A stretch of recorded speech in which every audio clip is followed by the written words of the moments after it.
안녕하세요. 저는 평소 사연을 들으며 육아 스트레스를 풀고 있는 애청자입니다. 사연을 듣다 보니 참 다양한 이혼 사유들이 있던데 저 역시 소개된 사연 못지않게 경악스러운 이혼 사유로 이혼하게 되어서 이렇게 사연을 보내봅니다. 저와 남편은 친구의 친구였어요. 그러니까 한 남자인 친구를 중심으로 남편은 친구의 초등학교 때부터 친구, 저는 그 친구의 고등학교 때부터 친구였어요. 20대 중반이 넘어갈 때쯤 이야기로만 듣던 남편과 술자리를 하게 되었고, 그 이후 저흰 친하게 지내며 함께 시간을 보내곤 했죠. 남편과 전 어느 날부터 서로를 좋아하게 되었고, 친구 역시 여자가 생겨 4명이서 함께 잘 어울려 다녔죠. 결혼 역시 저희 부부가 먼저 하고 2달 뒤에 친구 커플도 결혼하게 되며 더욱 사이는 돈독해졌어요. 그렇게 저흰 변하는 계절마다 함께 여행도 다니며 출산도 비슷한 시기에 하게 되는 둘도 없는 친구 사이가 되었어요. 출산을 하고 난 직후를 제외하곤 자주 왕래하며 지냈어요. 함께 육아를 하기도 했고 문화센터도 함께 다니며 많은 시간을 함께 보내곤 했어요. 아기들이 돌이 지나고 난 뒤에는 각자 친정 또는 시댁에 아기를 맡기곤 부부들끼리 여행도 다니곤 했어요. 그런데 생각조차 하지 못했던 곳에서 문제가 생겨나더라고요. 그건 바로 남편의 행동이었어요. 그날도 아기는 시댁에 맡기고 부부 동반 여행을 떠났고 주변을 산책 겸해서 구경하고 있는데 벌 2마리가 주변을 맴돌기 시작했어요. 저와 친구의 아내는 소리를 지르며 호들갑을 떨기 시작했고 남편과 친구는 벌을 쫓아내기 바빴어요. 그런데 문제는 여기에서 일어났죠. 아니, 글쎄 친구는 그렇다 치고 남편까지 친구 아내 옆에 붙어 벌을 쫓아내고 있는 것이 아니겠어요? 친구야 자기 아내의 옆에서 벌을 쫓는 것이 당연했지만 내 남편이 친구 아내의 옆에 붙어 그러고 있는 것은 참 이상할 뿐더러 그 행동에 대한 서운함은 엄청나게 크더라고요. 제가 서운함의 남편을 보고 있으니 남편이 이렇게 변명을 하더군요. 아니, 그게 아니라 이쪽에 벌이 더 많아서 쫓다 보니 이렇게 됐네. 당신 괜찮아? 쏘이진 않았어? 이제 와서 걱정한다고? 그쪽에서 그렇게나 열심히 쫓아내놓고? 에이, 미안해. 내 맘 알지? 벌이 있는 쪽은 제 쪽이었는데도 불구하고 남편은 친구 아내가 있는 쪽에 벌이 많았다며 변명하더군요. 빠른 사과를 하는 남편을 보며 애써 서운한 마음을 억눌렀지만 알게 모르게 친구 아내를 챙기는 모습에 그 서운함은 점점 쌓여갔어요. 그렇게 숙소에 도착했고 저의 서운함은 그만 폭발하고야 말았습니다. 숙소에 도착한 저희는 역할 분담을 하기로 했고 남자들은 짐을 옮기고 여자들은 고기와 새우를 구우며 간단한 식사 준비를 하기로 했죠. 친구 아내와 저는 고기와 새우를 굽기 시작했고 갑자기 새우 껍질 파편 같은 것이 딱 소리를 내며 제 얼굴에 튀어버렸어요. 전 너무 놀라고 아파 악소리를 냈고 친구 아내는 다치진 않았지만 소리에 놀라 악 하고 소리를 지르더군요. 저희의 소리를 들은 남편이 달려와 상황을 대충 살폈고 사왔던 얼음을 봉지에 넣은 후 수건으로 감싸더군요. 전 당연히 저를 위한 것이라 생각했고 손을 내밀었어요. 하지만 그 얼음은 제가 아닌 친구 아내의 얼굴로 향했고 전 그 순간이 너무 당혹스럽더라고요. 하지만 저보다 더 당황한 친구의 아내가 멋쩍은 듯 자신은 다치지 않았고 제가 다쳤다며 얼음을 저에게 내밀었고 전 순간 기분이 팍 상하며 서운함이 폭발해버렸죠. 자기 눈에는 다친 내가 안 보여? 누가 봐도 다친 쪽은 나잖아. 진짜 미안. 순간적으로 너무 놀라서 그랬어. 그것도 변명이라고 해? 순간적으로 놀란 상황이었다면 더더욱 그 얼음은 내 얼굴로 왔어야지. 지의 얼굴이 아니라. 그게 진짜 미안. 순간 보이는 게 지혜씨 놀란 얼굴이라서 손이 먼저 나갔나 봐. 당연히 여보부터 챙겼어야 했는데 먼저 보인 얼굴이 지혜씨라서 나도 모르게 그만. 정말 미안해. 그 말도 정말 황당한 거 알아?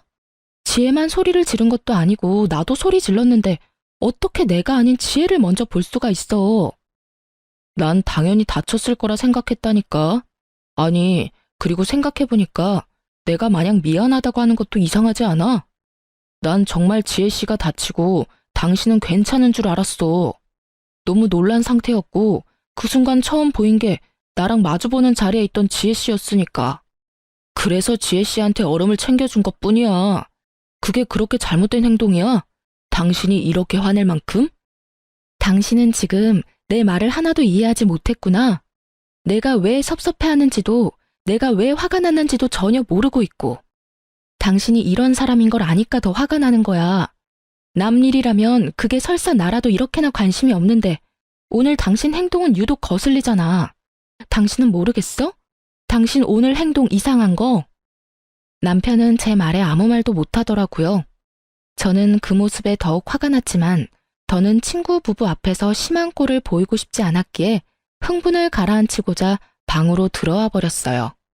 혼자가 되자 서러움이 복받쳐 눈물이 나기 시작했고 곧 주체할 수 없이 눈물이 나오더라고요. 그 순간 친구의 아내가 방으로 들어왔고 울고 있는 저를 보고선 괜히 자신이 미안하다며 저를 달래주기 시작했어요. 혜진아, 울지 마. 아, 괜히 나 때문에 내가 미안해. 네가 왜 미안해? 잘못은 내 남편이 했는데. 네가 미안해할 이유 전혀 없어. 그게 아니라 사실은 내가 요즘 우울증 증세가 좀 심해졌거든. 이유 없이 눈물도 막 나고 나쁜 생각만 들고 너무 무기력하고 그래. 그래서 아마 혜진이 네 남편이 날 더 신경 써주는 것 같아. 미안해, 혜진아. 아, 그래? 그랬구나. 전 이상했어요. 평소 섬세함, 다정함과는 거리가 멀어도 한참 먼 남편이 친구 아내가 우울증인데 이렇게까지 신경을 쓰는 것도 이상했지만 친구의 아내가 우울증이 심하다는 것까지 세세하게 알고 있다는 사실이 더욱 이상하고 이해가 되지 않았어요. 친구가 우울증 이야기를 하며 잘 챙겨달라고 했겠지 라고 생각해 보려고 해도 그 역시 말이 안 됐어요. 같은 여자이고 더 가깝게 지내는 제가 있는데 저에게도 말하지 않은 사실을 굳이 남편에게 말했을 리가 없었으니까요. 어떻게 생각을 해도 남편의 행동은 분명 이상했어요.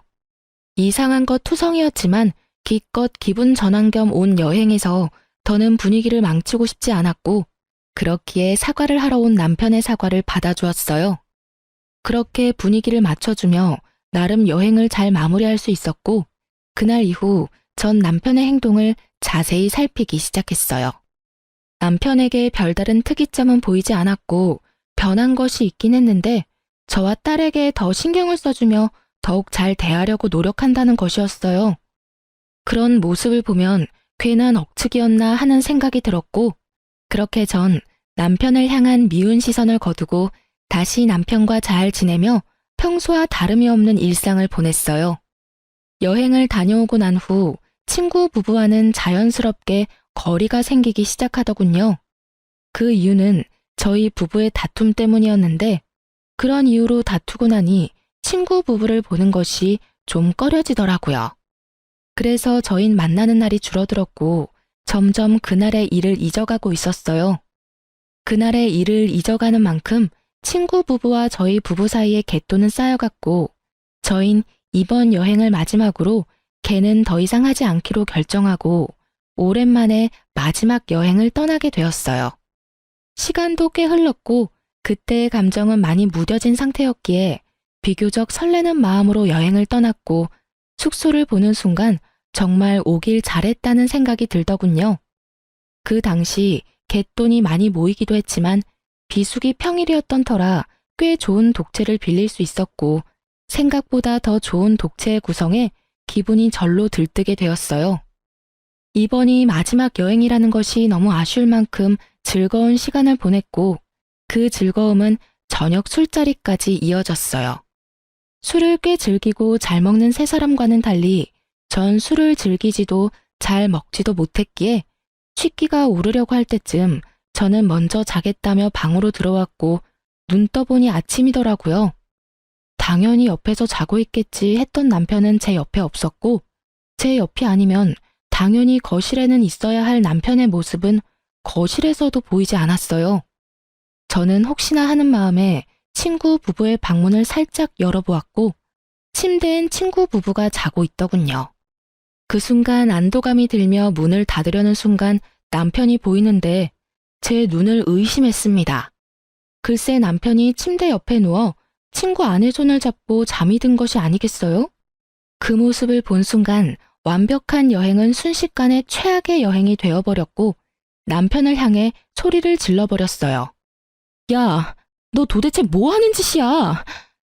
저의 고함에 세 사람은 누가 먼저라고 할 것도 없이 일어났고 다들 제가 왜 그러는지 사태 파악을 하느라 정신이 없어 보이더라고요. 남편과 친구의 아내는 여전히 손을 잡고 있었고 그 모습을 친구가 먼저 발견하게 되었죠. 여보, 지금 다운이랑 손 잡고 있는 거야? 두 사람이 손을 왜 잡고 있어? 친구의 물음에 그제야 손을 잡고 있다는 것을 인지한 두 사람이 서둘러 손을 놔버렸지만 이미 늦은 일이었죠. 저와 친구의 표정은 걷잡을 수 없이 굳어지고 있었으니까요. 저도 저였지만 친구 역시 화가 많이 난 듯 했어요. 꽤 오랜 시간 친구를 봐왔지만 처음 보는 표정이었으니까요. 친구는 아무 말이 없었고 분위기는 급격하게 무서워질 때 남편이 변명을 하기 시작하더라고요. 오해야, 정말 생각하고 있는 그런 이상한 거 아니야. 내 말 좀 들어봐. 어제 우리 전부 다 과음해서 다 취했었잖아. 나도 취해서 당연히 당신 손인 줄 알고 잡고 잠들었어. 난 정말 당신 손인 줄 알았다고. 어떻게 보면 참 그럴싸한 변명이었지만 어떻게 들으면 성의가 조금도 없는 변명이었죠. 전 더는 그 자리에 있고 싶지 않았고 아무 말도 하지 않은 채 제 짐만 챙겨 혼자 차를 끌고 집으로 돌아와 버렸어요. 돌아오는 내내 생각하고 또 생각했지만 말이 되지 않는 상황이었기에 화가 가라앉기는커녕 더욱 끓어오르기만 하더라고요. 그렇게 화를 삭히지 못하고 집안을 걸어다니고 있으니 친구의 차를 얻어 타고 온 남편이 들어왔고 자신을 노골적으로 피하는 저를 붙잡더니 변명을 토해내기 시작하더군요. 여보, 진짜 오해야. 내 말 좀 들어줘. 우리 어제 마지막 여행이기도 했고 여행 내내 즐거워서 내가 좀 들떴었나 봐. 그래서 그런지 술이 취하는 줄도 모르고 마셔댔어. 그러다 취해서 방을 잘못 찾아갔었나 봐. 이 모든 게 과음한 상태에서 방이 헷갈리는 바람에 일어난 해프닝일 뿐이야. 그러니까 그 오해 좀 풀어주면 안 될까?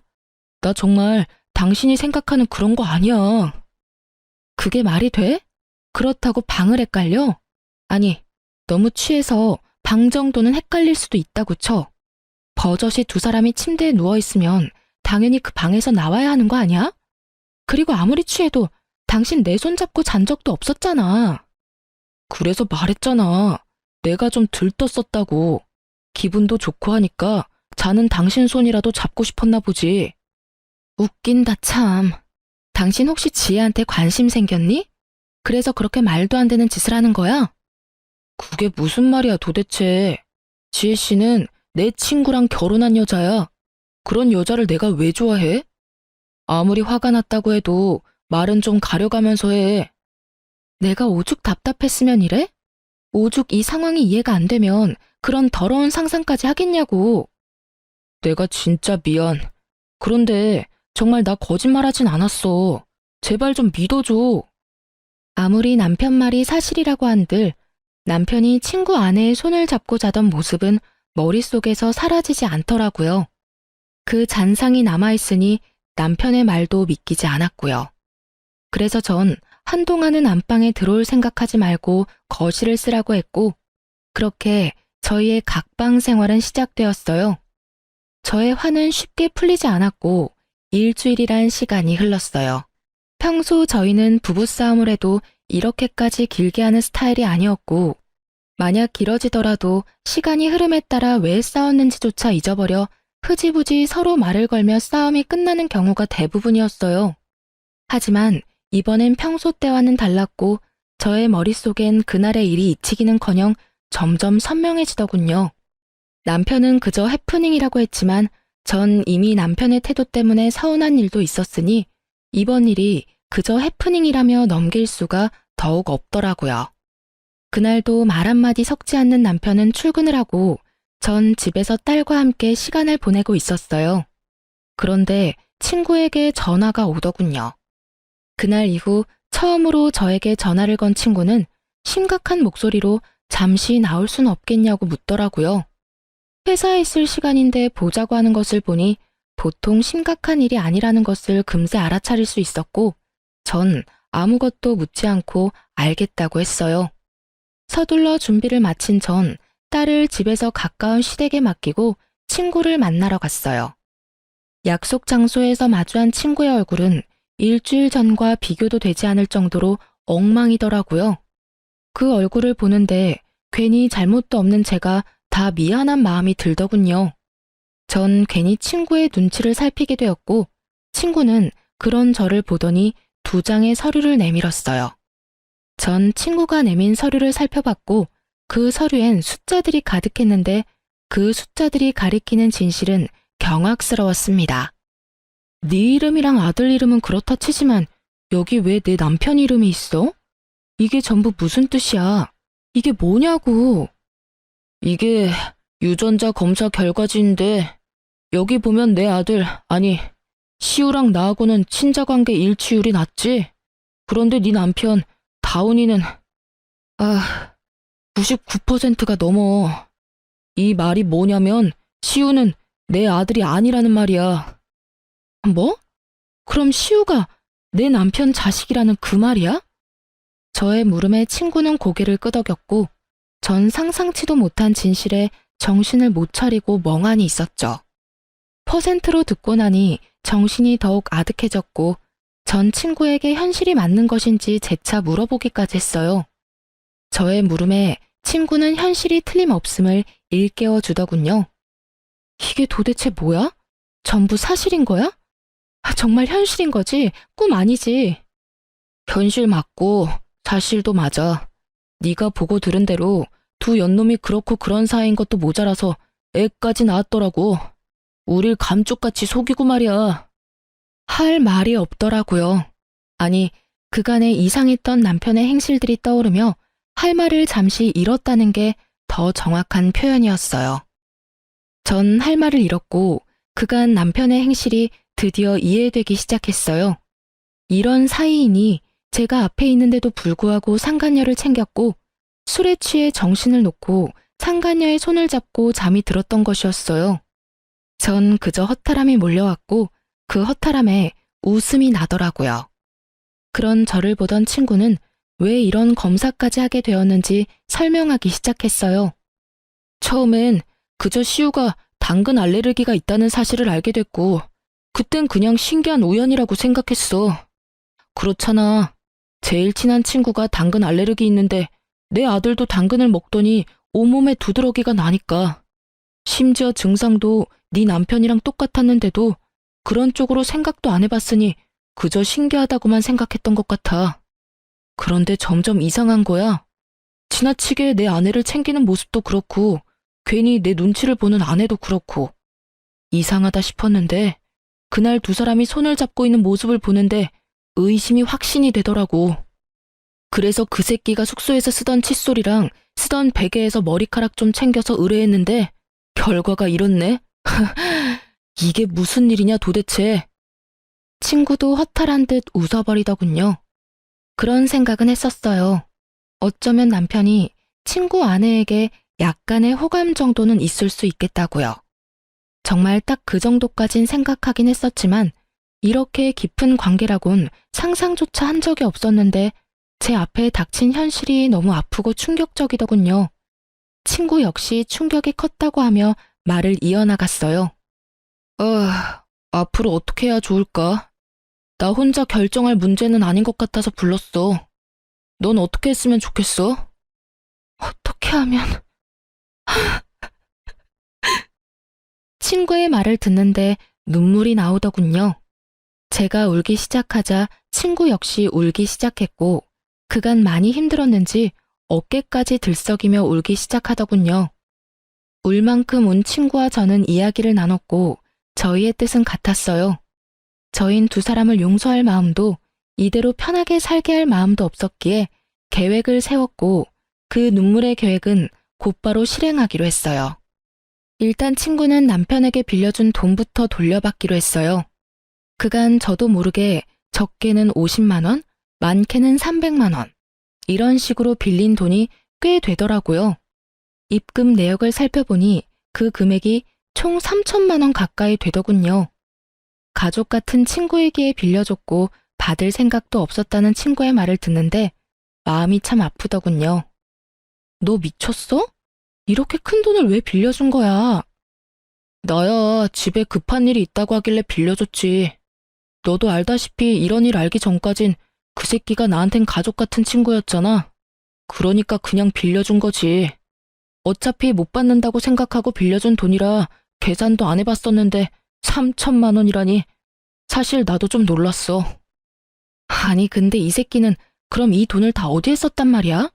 집에는 이렇게 돈이 들 일이 전혀 없었는데 시댁도 마찬가지고. 그러게.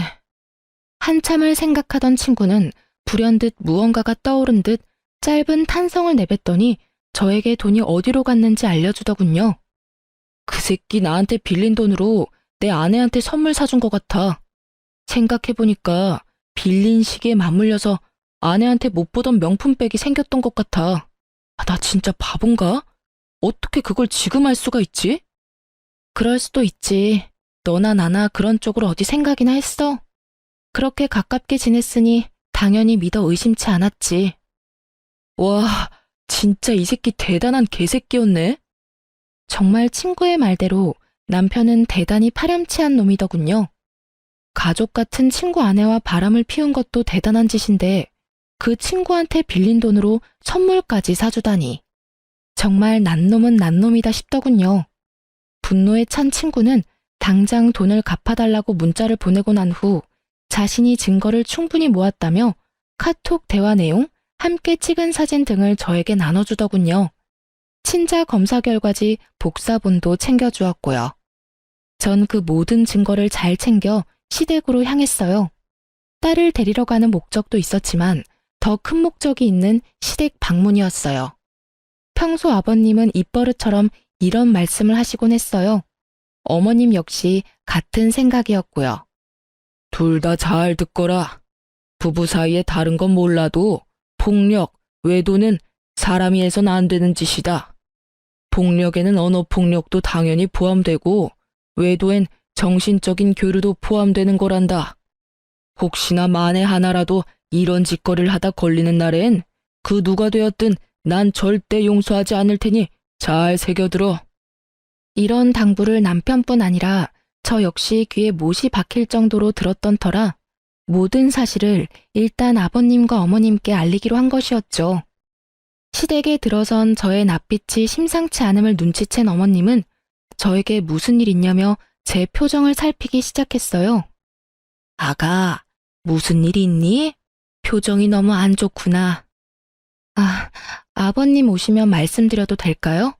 2번 말하기엔 제가 너무 힘들어서요. 그래? 네가 정 그렇다면 그렇게 하려무나. 일단 좀 앉아. 안색이 너무 안 좋아. 저를 소파에 앉힌 어머님은 아버님께 전화를 걸어 집에 일이 있으니 일찍 들어오라는 말을 전했고 얼마 지나지 않아 아버님이 들어왔죠. 급히 오신 듯 숨을 헐떡이는 아버님에게 어머님은 물을 한 잔 떠다 주셨고 전 그런 아버님 앞에 자리를 잡고 앉았어요. 그래, 무슨 일인지 말해보렴. 아버님, 우선 이것부터 좀 보세요. 아버님은 제가 내민 검사 결과지와 외도 증거들을 살펴보셨고 이내 충격이 크신 듯 눈을 감아버리시더라고요. 그러셨겠죠.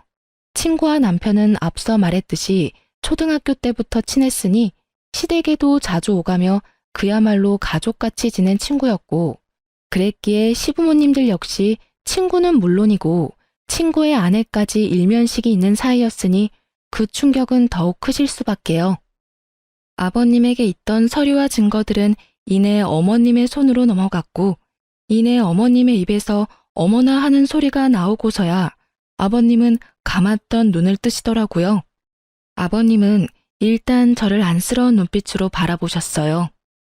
넌 괜찮니? 상처 많이 받았지? 괜찮다고 하면 거짓말이고 좀 힘들어요, 아버님. 어떻게 이런 일이 현실에서 일어날 수 있는지 사실 아직까지 믿기지도 않고요. 그런데 믿지 않기엔 이렇게나 증거들이 넘치니 참 암담하네요. 그래, 당연히 그럴 게다. 일단 다 여기로 불러야겠구나. 당사자들이 다 모여야 뭐든 할 수 있을 테니 그동안 넌 안방이라도 가서 좀 쉬려무나. 아니에요, 아버님. 전 여기서 그냥 앉아 있어도 충분히 편해요. 그래, 너 편한 대로 하렴.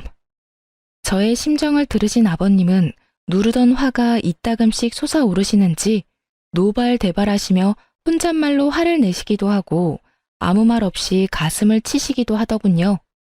그렇게 화를 애써 삼키시던 아버님은 이내 전화를 걸어 이 사건의 당사자인 남편과 친구 부부를 시댁으로 불러 모았고 제일 먼저 도착한 것은 다름 아닌 남편이었습니다. 남편은 아무것도 모른 채 밝게 웃으며 시댁으로 들어오더군요. 표정을 보아하니 저도 있다는 말을 듣고 드디어 우리가 화해라도 한다고 생각한 모양이었어요. 하지만 남편의 그런 헛된 기대는 산산이 부서지고야 말았죠. 시댁에 발을 들인 남편을 보자마자 아버님이 곧장 남편에게로 다가가 따귀를 날리셨으니까요. 남편은 영문도 모른 채 맞아버린 상황이 되었고 놀란 토끼 눈을 하고선 입을 열더라고요. 아니 아버지, 갑자기 왜 이러시는 거예요? 이유는 말씀해주고 때려도 때리셔야죠. 남편은 따지듯 아버님께 물었고 아버님은 대꾸할 가치도 없다는 듯 한 번 더 남편의 따귀를 때리시더군요. 상황이 이렇게 되자 남편은 드디어 상황이 범상치 않음을 깨달은 듯 입을 다물고 있었고 곧 시끄러워질 것을 예상하신 어머님은 품에서 곤히 자고 있는 손주를 안고서 방으로 들어가시더라고요. 아버님은 그제야 남편에게 소리를 고래고래 지르시며 참았던 화를 쏟아내시기 시작했어요. 너 같은 놈이 내 자식이라니 내가 부끄러워서 고개를 들고 다닐 수가 없구나. 내가 널 이리도 잘못 키운 줄도 모르고 남의 집 귀한 딸한테 장가를 보냈으니 이 죄를 어떻게 다 갚느냐 말이다. 네가 제정신인 거야? 아니, 인간은 맞는 게야? 어떻게 인간이라는 것이 절대 해선 안 되는 그딴 짓을 하고도 고개를 빳빳이 쳐들고 다닐 수 있단 말이냐?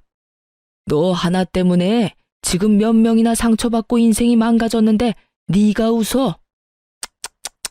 난 너 같은 자식은 필요 없다. 앞으론 자식 하나 없는 셈 치고 살 테니 너도 그런 줄 알아. 아직까지도 영문을 알 수 없는 남편은 분노가 극에 달한 아버님이 무섭긴 했는지 아버님에게서 한 발 물러서며 이렇게 말하더군요. 아버지, 갑자기 왜 이러시는지 이유라도 설명해 주세요. 저도 뭘 알고 혼나도 혼나고 맞아도 맞아야죠. 아직도 감도 못 잡은 꼴이라니. 이렇게까지 내가 화를 내는데 그 이유를 정녕 모르는 게야? 네가, 네 놈이 감히 내가 그렇게 당부했건만 감히 바람을 피워? 그것도 가장 친한 친구 아내를 상대로? 아버님의 말에 남편의 얼굴이 그야말로 사색이 되어 가더군요. 그러면서 저를 한번 쓱 보더니 변명을 하기 시작했어요. 변명을 들어보니 고작 상간녀와 손잡고 잠이 든 사실로 화가 많이 난 제가 아버님에게 잃은 것이라고 착각하는 듯 했지만요. 아버지, 그게 아니라 다 오해예요. 저희가 다 함께 어울려 여행 자주 다녔던 건 알고 계시죠? 무슨 말을 어떻게 들으셨는지 모르겠지만 그 일도 단순하게 술을 많이 먹고 일어난 실수 같은 일이었어요. 집사람한테도 충분히 설명을 했는데 집사람은 아직 화가 풀리지 않았고요. 하지만 집사람이 생각하는 것처럼 절대 바람을 피운 사실은 없어요. 정말이에요. 맹세할 수 있어요. 아버님이 모든 사실을 다 알고 있다는 사실을 전혀 모르는 남편놈은 맹세라는 단어까지 써가며 자신의 억울함을 털어놓았고 그런 남편의 거짓말에 더욱 화가 난 아버님의 손이 다시 올라가는 순간 친구 부부가 배를 눌렀고 일단 상황은 잠시 멈추게 되었어요. 살얼음판 같은 분위기와도 같은 상황에서 등장한 두 사람의 반응은 그야말로 극과 극이더군요. 많은 것을 각오한 듯한 비장한 표정의 친구는 아버님께 간단한 목례를 한 뒤 저의 근처에 자리를 잡고 섰고 무거운 분위기에 살짝 겁을 먹은 듯한 상간녀는 자신의 남편을 따라 목례를 한 뒤 제 옆에 딱 붙어 앉더라고요. 전 그런 상간녀에게 살짝 떨어지며 말했어요. 내 옆자리 말고 넌 저기에 가서 앉아. 이렇게 말하며 제 남편의 옆자리를 가리켰고 무슨 일인지 전혀 알지 못하는 상간녀는 많이 의아해하면서도 심상치 않은 분위기에 제 말대로 남편의 옆으로 가더군요. 그리고 아버님의 말씀에 따라 불륜의 증거들이 거실 바닥에 흩날리며 긴 이야기가 시작되었어요. 너 방금 오해라고 그랬지? 이걸 보고도 그런 말이 나올 수 있는지 어디 보자. 아버님께서 나열한 증거들을 보던 두 사람은 동공이 흔들리기 시작했고 유전자 검사 결과지에서 한눈에 보기에도 알 만큼 심하게 동공이 흔들리더라고요. 그보다 더 확실한 외도 증거가 있음에도 불구하고 변명할 말이 있는지 남편과 상간녀의 입에서 변명의 말들이 쏟아져 나왔고 그 말들은 상황만 더욱 악화시킬 뿐이었어요. 그게 아니라요. 아버지, 저희가 처음부터 작정하고 그랬던 것이 아니라 어쩌다 보니 딱 하룻밤 실수였는데 아기가 덜컥 생겨버렸어요. 이미 생긴 아기를 없앨 수도 없는 노릇이었고 고민하면서 차일피일 미루다 보니 이미 늦었더라고요. 그래서 일이 이렇게 돼버렸어요. 네, 맞아요, 아버님. 처음부터 이러려는 건 아니었어요. 덜컥 임신을 해버렸고 어떤 것도 확신할 수 없는 상황이었어요. 시기가 비슷해서 그래서 단호하게 결정을 내릴 수도 없는 상황이 계속되다 보니 배가 불러왔고 고민이 길어지다 보니 출산까지 하게 됐어요. 그렇게 나와보니 시우가 이 사람 아들이더라고요. 정말 그럴 거라고 확신하고 낳은 아이가 아니었어요. 정말이에요. 이 무슨 납득이라곤 0.0001%도 되지 않는 저급한 변명인가요? 그러니까 애초에 외도는 저지른 것이 맞으나 아기는 어쩔 수 없이 낳을 수밖에 없는 상황이라 낳았다. 이 말인가요? 아니면 서로 정이 통한 것은 맞으나 친구 아기일 수도 있기에 낳았단 이 말인가요? 이 말이든 저 말이든 친구와 제가 가장 중요하게 여기는 외도 사실은 틀림이 없었고 아버님은 개똥 같은 변명에 크게 화를 내시곤 저와 친구에게 의견을 물어보더군요. 이 상황에도 변명이나 하는 꼴이라니. 그리고 그걸 말이라고 하고 있는 게야? 둘 다 어찌 이렇게 어리석고 한심한 게야? 어휴, 두 사람은 이 한심한 것들이랑 어떻게 할지 결정된 바가 있어? 있다면 앞으로 어떻게 할 계획인지 말해줬으면 하는데 말해줄 수 있겠나? 네, 아버님. 일단 전 이혼을 하려고요. 애도 있고 웬만해선 참고 살라는 말도 있지만 이 상황이 웬만한 상황은 아니니 도저히 참을 수가 없을 것 같아요. 그리고 상간녀 소송도 진행할 예정이에요. 아버님과 어머님껜 참 죄송해요. 정말 잘해주셨는데 이런 결정을 하게 돼서. 저 역시 이혼할 예정입니다. 이미 신뢰는 깨졌고 믿고 사랑했던 만큼 배신감이 커 더는 결혼 생활을 유지하긴 힘들 것 같아요. 저 여자와는 상관없이 제가 너무 불행할 것만 같거든요. 상간남 소송 역시 진행할 예정이고 다운이에게 빌려준 돈이 좀 있습니다. 3천만 원가량 되던데 처음엔 받지 않을 생각으로 빌려준 돈이었는데 알아보니 저에게 빌린 돈으로 이 여자에게 명품 선물을 해줬더라고요. 그래서 그 돈도 다 받을 예정입니다. 그래. 두 사람 뜻은 잘 알았다. 그럼 변호사를 선임해야겠지? 마침 내가 잘 아는 실력 좋은 변호사가 있으니 소개해 주겠네.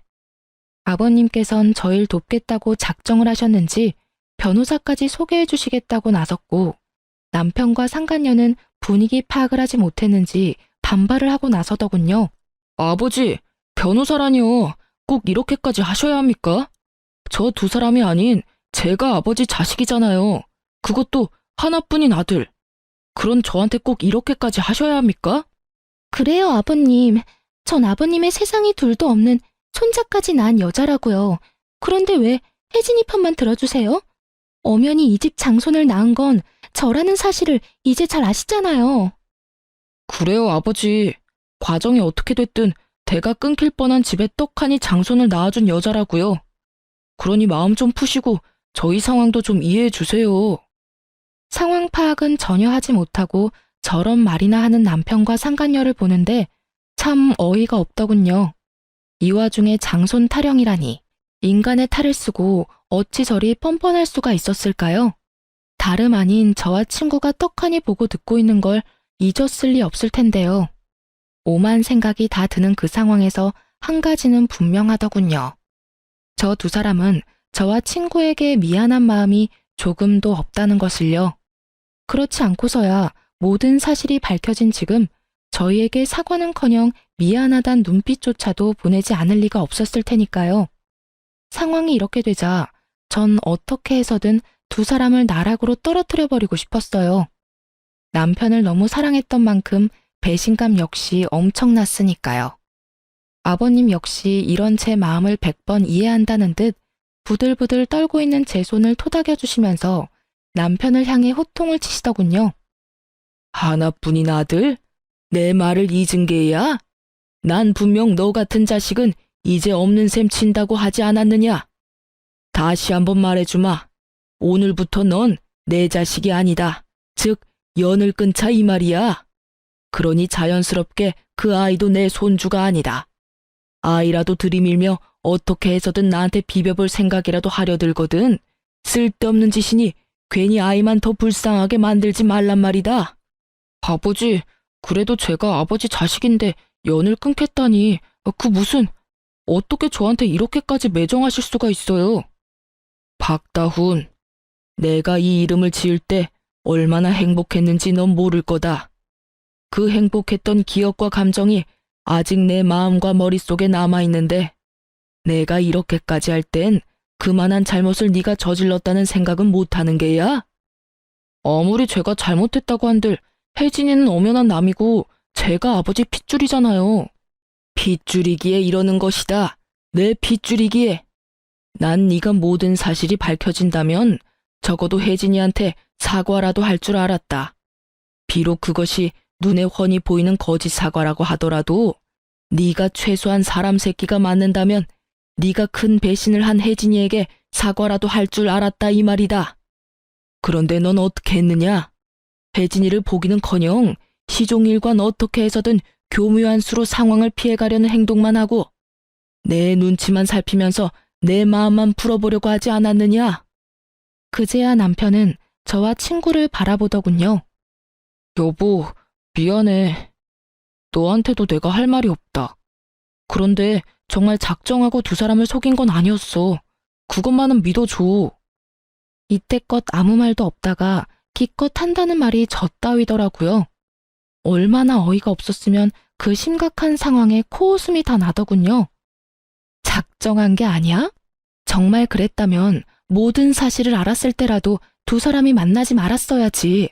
관계를 끊었어야지. 적어도 우리한테 그 정도 예의는 지켜줬어야지. 그 당연한 예의도 지키지 못했으면서 작정하고 속인 게 아니야. 넌 지금 그걸 사과라고 하며 그걸 변명이라고 짓거리는 거야? 할 말이 없으면 차라리 하지를 마. 그 편이 덜 비참해. 아니야. 정말 미안해. 진심이야. 진심이라는 남편의 말과는 달리 그 눈동자엔 어떠한 미안함도 담고 있지 않더군요. 그 눈빛을 보는데 절망감조차 느껴지지 않더군요. 친구 역시 저와 같은 마음인 듯 남편을 바라보는 눈빛에 기대라곤 찾아볼 수 없더라고요. 그런 남편의 눈빛과 저희 마음을 아버님 역시 알아채시고 말하셨죠. 그걸 진심을 담아서 한 사과라고 하는 것이냐? 난 너를 이렇게 파렴치한 놈으로 키운 적이 없는데 네가 이렇게 컸다면 그 역시 내 탓이라고 생각한다. 그렇기에 더욱 난 너를 자식으로 받아들일 수가 없는 게야. 난 내 하나뿐인 자식을 보지 않는 것으로 자식을 잘못 키운 벌을 받을 생각이다. 네 엄마도 내 뜻을 따르기로 했고 그러니 더는 설득할 생각 말고 이 집에서 나가거라. 그리고 두 번 다신 이 집에 발도 들이지 말거라. 그렇게 상황은 마무리되었고 한동안 제 마음은 편치 않았어요. 아버님이 평생 아들을 보지 않는 것으로 자신 역시 벌을 받는다는 말이 가슴에 깊게 남아 마음이 참 아프더라고요. 평소 아버님이 남편을 얼마나 아끼고 사랑했는지를 누구보다 잘 알았기에 더욱 그 아픔이 크게 다가왔던 것 같아요. 친구와 전 아버님께서 소개해 주신 변호사분을 만나 충분한 상담을 한 후 이혼과 상간남, 상간녀 소송을 진행하기로 했어요. 그렇게 이혼이 진행되는 사이 아버님이 그간 가족으로 살 수 있어 여러모로 고맙고 행복했다며 살고 있는 집 명의를 아버님 명의에서 제 명의로 돌려주시더라고요. 이까짓 걸로 제 마음을 풀어보려는 것이 아니라며 그저 자신이 줄 수 있는 양육비이자 위자료라고요. 혼자 딸을 키워나가는 것이 제가 예상하는 것보다 훨씬 힘이 드는 일이라는 걸 저는 알고 있었고, 그렇기에 전 그저 감사하다며 받았습니다. 소송은 시작되었고 생각보다 그 과정은 더 치열하고 더럽더라고요. 하지만 증거는 더할 나위 없이 명확했고 저와 친구는 원하는 대로 소송을 마칠 수가 있었어요. 결혼할 때도 맨몸으로 시집왔던 상간녀는 위자료를 감당할 여유 따윈 없었고 상간녀에 대한 마음이 진심인 전 남편이 자신의 위자료와 상간녀의 위자료까지 감당하고 나서더군요.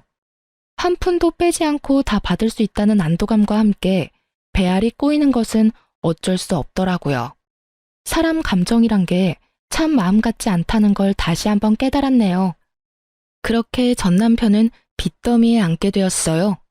외도를 저지른다고 모은 돈도 없는 상태에서 상간녀의 위자료도 감당해야 했고 친구에게 빌린 돈도 한꺼번에 변제해야 했으니 그건 당연한 결과였어요. 두 사람은 좁은 원룸에서 살림을 시작했다는 소식이 들려왔지만 그 눈물겨운 사랑도 찰나더군요. 진심으로 상간녀를 사랑했던 전 남편과는 달리 상간녀는 가난을 이겨낼 만큼 남편에 대한 마음이 절절하진 않았고 결국 전 남편을 버리고 아들과 함께 친정으로 가버렸다고 하더라고요. 그렇게 저에게 씻을 수 없는 상처를 준 전 남편은 든든한 울타리와도 같았던 부모님도 잃고 가슴 절절하게 사랑했던 여자에게도 버림받아 남은 것이라곤 큰 금액의 빚뿐이었죠. 친정으로 도망치듯 떠난 상간녀의 결말도 좋진 않았어요.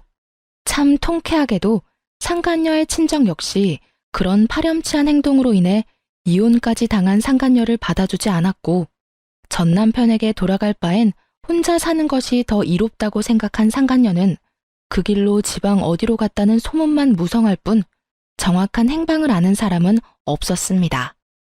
다만 이따금 후회로 가득한 장문의 문자가 친구에게 오는 걸 보니 나쁜 마음은 먹지 않고 살고 있구나 정도는 알 수 있었죠.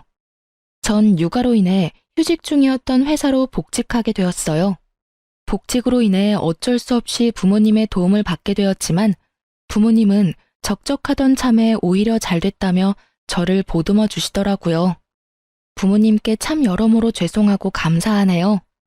집은 친정에서 가까운 곳으로 이사를 하게 됐는데 딸 때문도 있었지만 전 남편이 술에 취해 찾아온 적이 있어 서둘러 옮기게 됐어요. 전 시댁과는 연락하며 왕래하고 지내고 있어요. 자주는 아니고 가끔씩이지만 왕래할 때마다 두 분 다 저와 딸을 진심으로 아껴주고 계신답니다. 친구 역시 잘 지내고 있는 듯 하더군요. 아무래도 아직 과거가 떠올라 마음이 힘들어 예전처럼 자주 보진 못하지만 혹시나 못난 생각을 할까 하는 염려스러운 마음에 연락은 자주 주고받으며 지내고 있어요.